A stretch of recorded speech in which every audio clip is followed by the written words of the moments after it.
નમસ્તે વિદ્યાર્થી મિત્રો, ગુડ મોર્નિંગ વિદ્યાર્થી મિત્રો. આપણે ગયા લેક્ચરમાં જોયું કે હિન્દી રાષ્ટ્રીય મહાસભામાં કોંગ્રેસની સ્થાપના થઈ. કોંગ્રેસ પછી બીજા કયા કયા પ્રાદેશિક સંગઠનો થયા? તો બંગાળ બ્રિટિશ ઇન્ડિયન સોસાયટી એનું પ્રાદેશિક સંગઠન થયું. મદ્રાસ નેટિવ સભા એનું સંગઠન થયું. ઇન્ડિયન એસોસિએશન એનું સંગઠન થયું. બોમ્બે એસોસિએશન, સાર્વજનિક સભા. તો આ બધા એસોસિએશન થયા અને એ દ્વારા શું થયું કે પોતે આપણા દેશમાં રાષ્ટ્રીય એકતા કેટલી છે એ માટેના સંગઠનો અહીંયા થયા. હવે વિદ્યાર્થી મિત્રો, અહીંયા કે સર એલન એક્ટિવ કે જે નિવૃત્ત અંગ્રેજ અધિકારી હતો, તેને પોતાને ખ્યાલ આવી ગયો હતો કે જો ભારતમાં આ રીતે રાષ્ટ્રવાદ જાગશે તો જે રીતે 1857નો સ્વાતંત્ર્ય સંગ્રામ થયો એ રીતે આ વખતે એમ તે શું થશે કે બ્રિટિશ શાસનને શું થવું પડશે?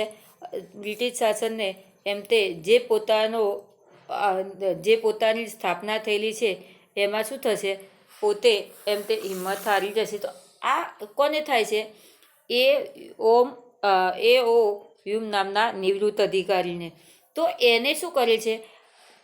આ બંધારણીય સંસ્થાનું જન આક્રોશ એમ તે રોકવા માટે, કારણ કે આપણા લોકો જે છે ભારતીય લોકો, એ લોકો રાષ્ટ્રવાદની એકતા જાહેર કરી અને જન આક્રોશ કરવાની કે અંગ્રેજો સામે પડકાર કરે છે. તો એ વખતે આ લોકોને જ્યારે બ્રિટિશ શાસનને ખ્યાલ આવી જાય છે, તો એ વખતે એ લોકો જ્યારે આ જે નિવૃત્ત અધિકારી છે તે અને બંધારણીય સંસ્થા સ્થાપવાનું તે વિચારે છે. અને એની સાથ કોણ આપે છે? વાઇસ રોય ડફરીને તે સમજાવે છે. અને આ બંને થઈ અને કેવી રીતે પોતે શું કરે છે? રાષ્ટ્રીય એકતા તોડવાનો પ્રયત્ન કરે છે. તો જો વિદ્યાર્થી મિત્રો, હ્યુમનના પ્રયત્નોથી ડિસેમ્બર 1885માં હિન્દી રાષ્ટ્રીય મહાસભાની સ્થાપના કરવામાં આવી. મુંબઈની ગોકુલદાસ તેજપાલ સંસ્કૃત પાઠશાળામાં 18મી ડિસેમ્બર 1885ના રોજ વ્યોમેશ ચંદ્ર બેનર્જીના પ્રમુખ પદે તેનું પ્રથમ અધિવેશન મળ્યું. તો વિદ્યાર્થી મિત્રો, એ શું કહે છે? એઓયુમના પ્રયત્નોથી શું થાય છે કે 1885માં, ખાસ વિદ્યાર્થી મિત્રો પરીક્ષા માટે મોસ્ટ આઈએમપી, કે કઈ સાલમાં કઈ જગ્યાએ રાષ્ટ્રીય મહાસભાની સ્થાપના કરવામાં આવી? તો હ્યુમરના પ્રયત્નોથી ડિસેમ્બર 1885માં હિન્દી રાષ્ટ્રીય મહાસભાની સ્થાપના કરવામાં આવી. અને એમાં મુંબઈની ગોકુલદાસ તેજપાલ સંસ્કૃત પાઠશાળામાં 28મી ડિસેમ્બર 1885ના રોજ વ્યોમેશચંદ્ર બેનર્જીના પ્રમુખ પદે તેનું પ્રથમ અધિવેશન મળ્યું. તો ખાસ વિદ્યાર્થી મિત્રો, હિન્દી રાષ્ટ્રીય મહાસભાની સ્થાપના કઈ સાલમાં? 1885માં થઈ. કઈ જગ્યાએ? મુંબઈની ગોકુલદાસ તેજપાલ સંસ્કૃત પાઠશાળામાં એમ તે. અને કઈ તારીખ કહેવામાં આવી? તો 18મી ડિસેમ્બરે. કોના પ્રમુખ પદે, એટલે કે એમાં પ્રમુખ પદ તરીકે કોણ હતું? તો હિન્દી રાષ્ટ્રીય મહાસભાના પ્રમુખ પદ કોણ હતું? કઈ સાલ? તો 1885. કઈ તારીખ? તો 18મી ડિસેમ્બર. અને એના પ્રમુખ પદે તો કોણ હતું? વ્યોમેશચંદ્ર બેનર્જી પ્રમુખ પદે તેનું અધિવેશન કરતા હતા. તેમાં ભારતના જુદા જુદા પ્રદેશોમાંથી 72 પ્રતિનિધિઓએ હાજરી આપી હતી. તો આ 1885માં હિન્દી રાષ્ટ્રીય મહાસભાની જે સ્થાપના કરવામાં આવી એમાં વ્યોમેશ બેનર્જી પ્રમુખ પદે હતા. તો એ વખતે ભારતના જુદા જુદા પ્રદેશોમાંથી એમ તે 72 પ્રતિનિધિઓએ ત્યાં શું કર્યું હતું? હાજરી આપી હતી.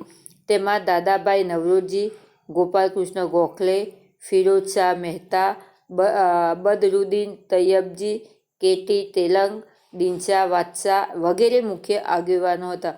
આ 72 આગેવાનોમાં આપણને જે નામ આપેલા છે એ નામ એમ તે આ બધા મુખ્ય આગેવાનો હતા. દેશની અનેક સમસ્યાઓ પર ચર્ચા વિચારણા થઈ. તો 1885ની હિન્દી રાષ્ટ્રીય મહાસભા કઈ તારીખે, કઈ સાલમાં, કઈ જગ્યાએ યોજવામાં આવી? વિદ્યાર્થી મિત્રો, મોસ્ટ આઈએમપી પ્રશ્ન. તો 1885 હિન્દી મહારાષ્ટ્રીય સભાની સ્થાપવામાં આવી. એમાં કઈ જગ્યાએ? તો મુંબઈની ગોકુલદાસ તેજપાલ સંસ્કૃત પાઠશાલામાં 28 ડિસેમ્બરના રોજ. અને કોના પ્રમુખ પદે? તો વ્યોમેશચંદ્ર બેનર્જીના પ્રમુખ પદે યોજવામાં આવી. અને તેમાં કેટલા પ્રતિનિધિઓ? તો 72 પ્રતિનિધિઓ. એમાં કયા કયા મુખ્ય હતા? તો દાદાભાઈ નવરોજી, ગોપાલકૃષ્ણ ગોખલે, ફિરોઝશાહ મહેતા, બદરુદ્દીન તૈયબજી, કેટી તેલંગ, દિનશા વાત્સા જેવા આગેવાનો મુખ્ય હતા. દેશની અનેક સમસ્યાઓ પર ચર્ચા વિચારણા થઈ. તો આ જે અધિવેશન મળ્યું એમાં બધા ભેગા થઈને મળ્યા. તો એમાં દેશની અધિવેશન, દેશ વિશે, એમ તે દેશનું કેવી રીતે રાષ્ટ્રીય એકતા કરવી, અંગ્રેજોને કેવી રીતે હટાવવા અને દેશને કેવી રીતના સ્વતંત્ર કરવું એ માટેની એમ તે ચર્ચા વિચારણા કરવામાં આવે છે. હિન્દી રાષ્ટ્રીય મહાસભા કોંગ્રેસ પ્રથમ અધિવેશન મુંબઈમાં 1885. જો આપણને વિદ્યાર્થી મિત્રો ચિત્રમાં પણ તમને દેખાય છે આ 72 જેટલા આગેવાનો છે. 72 જેટલા આગેવાનોમાં એમ તે પહેલી હિન્દી અને કોંગ્રેસ, કારણ કે વિદ્યાર્થી મિત્રો એ પણ તમને કહી દઉં કે જ્યારે આપણો દેશ ભારત દેશ જ્યારે અંગ્રેજોમાંથી મુક્ત થાય છે એ વખતે આપણા દેશમાં બીજા કોઈ પક્ષો હતા નહીં. કયો પક્ષ હતો? માત્ર કોંગ્રેસ, એટલે કે મહાસભા, રાષ્ટ્રીય મહાસભા. અને કયા નામે ઓળખાતો હતો? કોંગ્રેસના નામે ઓળખાતો હતો. તો વિદ્યાર્થી મિત્રો જો અહીંયા આપણને ચિત્રમાં બતાવેલું છે પેજ નંબર 16 ઉપર, જે દાદારા છે વ્યોમેશચંદ્ર બેનર્જી અને જે અધિવેશન, જે 72 જેટલા આગેવાનો ભેગા થયા અને જે દેશની અનેક ચર્ચાઓ જે થઈ એ આ 72 આગેવાનો. હવે અધિવેશનમાં પહેલું અધિવેશન ભરાયું. બીજું અધિવેશન ક્યાં થયું? તો બીજું અધિવેશન કોલકાતામાં થયું. એમાં પ્રમુખ પદે દાદાભાઈ નવરોજી. કઈ સાલમાં? તો 1886ની સાલમાં. અને એ વખતે સભ્યો કેટલા હતા? 432. તો વિદ્યાર્થી મિત્રો એટલું તમે વિચારો કે 1885માં જ્યારે પ્રથમ અધિવેશન ભરાયું એ વખતે માત્ર કેટલા હતા? 72 જેટલા સભ્યો આગેવાનો ભેગા થયા હતા. જ્યારે બીજું અધિવેશન થયું તો એમાં કેટલા થયા? 432 એમ તે આગેવાનો ભેગા થયા. હવે ત્રીજું અધિવેશન, જ્યારે ત્રીજું અધિવેશન ક્યાં ભરાયું? મદ્રાસમાં. એ કોના પ્રમુખ પદે ભરાયું? તો બદરુદ્દીન તૈયબજીના પ્રમુખ પદે ભરાયું. કઈ સાલમાં? તો 1887ની સાલમાં ભરાયું. ને એ વખતે સભ્યો એટલે કે આગેવાનો કેટલા હતા? તો 607. તો વિદ્યાર્થી મિત્રો એટલું આપણે કહી શકીએ કે 72માંથી સીધા 432 ને 432માંથી 607. તો આ રીતે દેશમાં કેવી એકતા સર્જાઈ છે એની કલ્પના કરી ન શકાય, કારણ કે એમાંથી જ આપણો દેશ છેવટે આખી એકતા, રાષ્ટ્રીય એકતાથી જાગૃત થાય છે અને આ અંગ્રેજોને શું કરે છે? એમાંથી હરાવી અને શું કરે છે? ભારત દેશમાંથી દૂર કરે છે. હવે આગળ કે મહાસભાની પ્રથમ તબક્કાની કામગીરી, એમ તે મહાસભાની પ્રથમ તબક્કાની જે કામગીરી, તો આ આગેવાનોએ આપણને અંગ્રેજોમાંથી કેવી રીતના મુક્ત કરાવે છે, કયા કયા કાર્યો કરે છે? તો 1885થી 1905 સુધીનો જે સમયગાળો છે એ અહીંયા આપણને બતાવવામાં આવે છે. તો જો વિદ્યાર્થી મિત્રો મહાસભાની પ્રથમ તબક્કાની કામગીરી બંધારણીય હતી. એમ તે મહાસભાની જે પ્રથમ તબક્કાની કામગીરી, કારણ કે વિદ્યાર્થી મિત્રો એ બંધારણીય સભા આપણે પહેલા સેમમાં આવી ગયું. ચેપ્ટર 3 બંધારણીય સભાનું આપણે આવી ગયું. તો મહાસભાની પ્રથમ તબક્કાની કામગીરી કઈ હતી? બંધારણીય એટલે કે બંધારણીય આમુખ, અને આમુખમાં કયા કયા નિયમોનું દેશમાં પાલન કરવું જોઈએ એ બંધારણીય હતું. મહાસભાએ સરકાર સમક્ષ રાજકીય હકો, આર્થિક અને સામાજિક વિકાસ અને શૈક્ષણિક પ્રગતિ માટે કરેલી માંગણીઓને અંગ્રેજ સરકારે અવગણી હતી. તો અહીંયા શું કરે છે? આ બંધારણીય તો હતું, લેખિતમાં લખીને આપ્યું. બંધારણીય કે લેખિતમાં લખીને આપ્યું. અને એ વખતે અંગ્રેજો, કારણ કે આ લોકો જ્યારે ભેગા થયા એ વખતે અંગ્રેજો ત્યાંથી નીકળેલા નહોતા આપણા દેશમાંથી. તો અહીંયા શું કહે છે? મહાસભાએ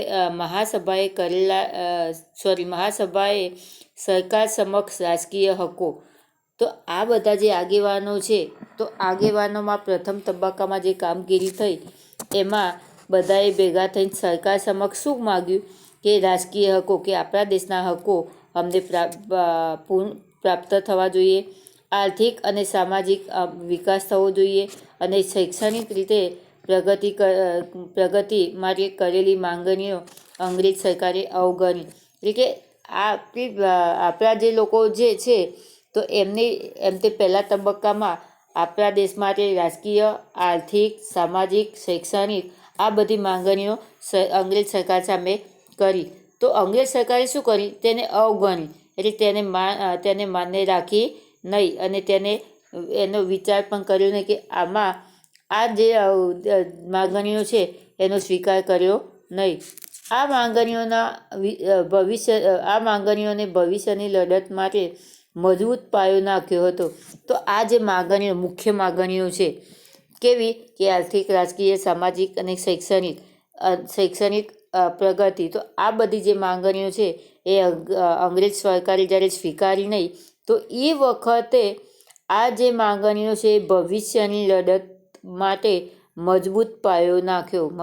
ભવિષ્યની લડત માટે મજબૂત પાયો એટલે કે આના હક માટે આપણા જે આગેવાનો છે એ અંગ્રેજ સરકાર સામે શું કર્યા? ઝઝૂમ્યા. સરકારી નોકરીઓમાં હિન્દીઓને વધારે પ્રમાણમાં લેવા, લશ્કરી અને મુલકી ખાતાઓમાં થતો ખર્ચ અટકાવવો, ખેડૂતોને દેવામાં રાહત આપવી, ગૃહ ઉદ્યોગોને સજીવન કરવા વગેરે માંગણીઓ કરવામાં આવતી. જો આ તો છે જ, પરંતુ એની સાથે સાથે પાછી બીજી કઈ માંગણીઓ એમને સરકાર સામે માગી કે સરકારી નોકરીઓમાં હિન્દીઓને વધારે પ્રમાણમાં લેવા. એમ કે જે સરકારી નોકરીઓ છે તો સરકારી નોકરીઓમાં આપણા હિન્દુઓને વધારે પ્રમાણમાં લેવા જોઈએ તે, અને લશ્કરી અને મુલકી ખાતાઓમાં. તો લશ્કરી અને મુલકી ખાતાઓ એટલે કે લશ્કર ઉપર જે ખર્ચ થતો હોય તે, તો આ બધા ખર્ચ ઘટાડવા.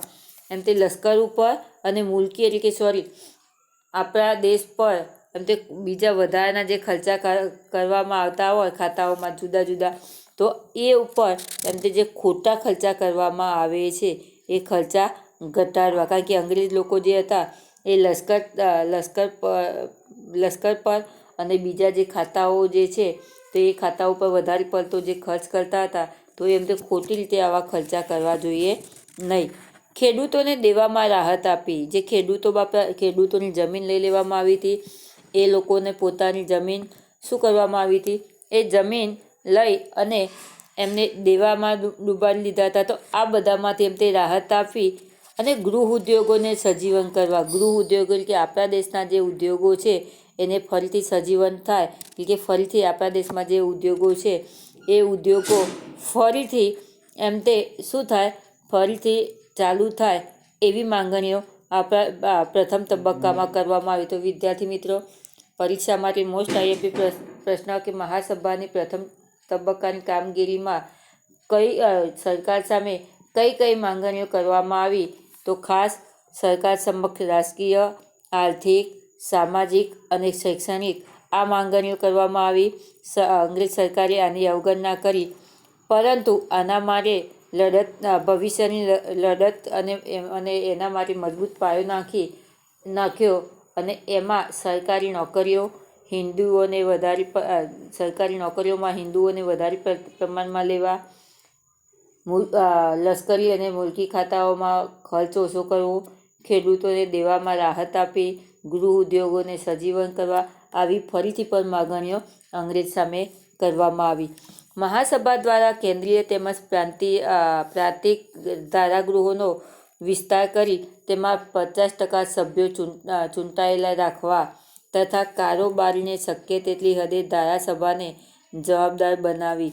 તો પાછી અહીંયા શું કહે છે? મહાસભા દ્વારા એટલે કે મહાસભામાં જે આપણા આગેવાનો છે તો આ આગેવાનો કે મહાસભા દ્વારા કેન્દ્રીય તેમજ પ્રાંતિક, કેન્દ્રીય એટલે કે કેન્દ્ર લેવલે અને પ્રાંતિક એટલે કે રાજ્ય લેવલે, તો કેન્દ્રીય તેમજ પ્રાંતિક ધારાગૃહોનો વિસ્તાર કરી એટલે કે જે કેન્દ્ર લેવલે જે ધારાગૃહો કે જે સભ્યો લેવામાં આવે તે, અને પ્રાંતિક એટલે કે રાજ્ય લેવલે જે સભ્યો લેવામાં આવે તે, એનો વિસ્તાર કરી એટલે કે એના ભાગ કરી અને 50% સભ્યો ચૂંટાયેલા રાખવા, એટલે કે 50% હિન્દી સભ્યો ચૂંટાયેલા રાખવા તથા કારોબારીને શક્ય એટલી હદે ધારાસભાને જવાબદાર બનાવી. અને કારોબારી એટલે કે શું કરવામાં આવે, કારોબારી એટલે કે ટોટલી દેશનો વહીવટ કરી જે તે, તો આ કારોબારીમાં ધારાસભાને જવાબદાર કે ધારાસભા કે જે ચૂંટાયેલા સભ્યો છે એ જ આ બધું કાર્ય કરે એ રીતે એમ તે તમારે નક્કી કરવું. જેવા ઠરાવો પણ પસાર કરવામાં આવ્યા. તો પ્રથમ તબક્કામાં આ તો ખરા ઉપરલા આપણે જે જોયા તે આવી માંગણીઓ કરી, અને એની સાથે સાથે કેન્દ્રીય અને પ્રાંતિક રીતે એમ તે ધારાગૃહો કે આપણે કેમ અત્યારે મંત્રીઓ ચૂંટીને મોકલવામાં આવે છે, તો એવા ધારાગૃહોના ભાગ પાડવા, એમાં 50% એમ તે હિન્દીઓને લેવા, અને એમાં કારોબારીને શક્ય તેટલું, કારોબારી એટલે કે આપણા જે ચૂંટાયેલા સભ્યો છે એને ટોટલી જવાબદારી સોંપવી. એવા ઠરાવો શું કરવામાં આવ્યા, નક્કી કરવામાં આવ્યા. મહાસભાની રજૂઆતને લીધે સરકારે અખબારો પરના નિયંત્રણો દૂર કરી વ્યક્તિ સ્વાતંત્ર્ય તથા વાણી સ્વાતંત્ર્ય આપતા કાયદાઓને પસાર કર્યા હતા. મહાસભાની રજૂઆતને લીધે એમ તે આવી જે મહાસભાઓની રજૂઆતો થઈ, અને આ રજૂઆતો શામાં છાપવામાં આવી, અખબારોમાં, અને અખબારો પર નિયંત્રણો દૂર કરી અને એમાં વ્યક્તિ સ્વાતંત્ર્ય અને વાણી સ્વાતંત્ર્ય જેવા કાયદાઓ પસાર કરી કે વ્યક્તિ પોતે પોતાની રીતે સ્વતંત્ર છે, અને વાણી સ્વાતંત્ર્ય કે પોતાની રીતે તે પોતાની રજૂઆત કરી શકે છે. આવા કાયદાઓ પણ એ વખતે બહાર પાડવામાં આવ્યા. મહાસભાએ શિક્ષિત વર્ગના રાષ્ટ્રીય ચેતના જગાવી તેને રાજકીય તાલીમ આપી. તેનાથી ભવિષ્યના સ્વાતંત્ર્ય સંગ્રામો માટે યોગ્ય નેતાઓ મળ્યા.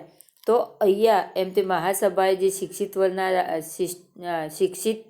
વર્ગમાં રાષ્ટ્રીય ચેતના જગાવી, કારણ કે આપણે જોયું કે એ વખતે અખબારો ચાલુ થઈ ગયા, વર્તમાનપત્રો પણ ચાલુ થઈ ગયા હતા. તો આ બધાના કારણે આપણે જે વર્તમાનપત્રો જે છે તો આના કારણે લોકો નજીક આવ્યા, શિક્ષિત અને સાહિત્ય વર્ગનો વિકાસ થયો હતો. તો આના કારણે મહાસભાને જે જોઈતા હતા એવા રાષ્ટ્રીય ચેતના જગાવે અને રાજકીય તાલીમ આપે તેવા સ્વાતંત્ર્ય અને યોગ્ય નેતાઓ મળી ગયા. તો અહીંયા વિદ્યાર્થી મિત્રો આપણે મહાસભાની પ્રથમ તબક્કાની કામગીરીમાં એમ તે રાજકીય હકો, આર્થિક હકો, સામાજિક વિકાસની શૈક્ષણિક પ્રગતિ માટે અંગ્રેજ સામે માગણી કરી, અને એમાં સરકારી નોકરીઓમાં હિન્દુઓને વધારે પ્રમાણમાં, લશ્કરી અને મુલકી ખાતાઓનો ખર્ચ ઓછો કરવો, ખેડૂતોના દેવા માફ કરવા, અને ગૃહ ઉદ્યોગોને સજીવન કરવા, આવી માગણીઓ કરવામાં આવી. એ સિવાય કઈ માંગણીઓ કે મહાસભા દ્વારા કેન્દ્રીય અને પ્રાંતિક જે ધારાગૃહો છે એમાં 50% હિન્દુઓને લેવા, કારોબારીને શક્ય તેટલી ધારાસભાને જવાબદારી આપવી. આવા જે ઠરાવો કરી અને શું કરવામાં આવે છે, અંગ્રેજ સામે પડકાર કરવામાં આવે છે.